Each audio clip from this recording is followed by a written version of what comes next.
I am the Tofu Golem. Please enjoy the video. You start by reproducing the bug exactly so you know what to fix. Run the same player actions, device, and server/client combo, record minimal repro steps. Once reproduced, make a full backup of the place, all scripts, and any custom assets to a versioned folder or Git. Make sure to note studio version and settings so you can return to this state. Do not skip backups. They let you revert quickly if a change breaks something.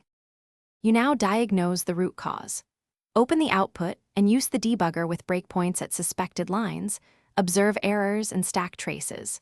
Once you see where it fails, disable plugins and third-party modules to eliminate integration issues.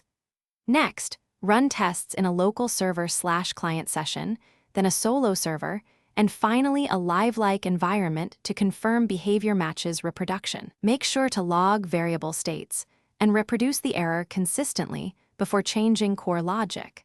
You implement a focused fix.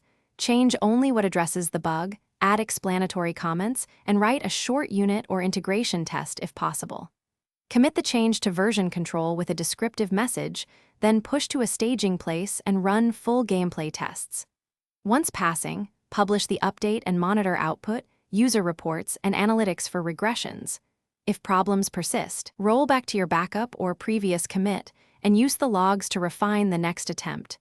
This single tip saves time. Thanks for watching. Consider subscribing if we helped you today.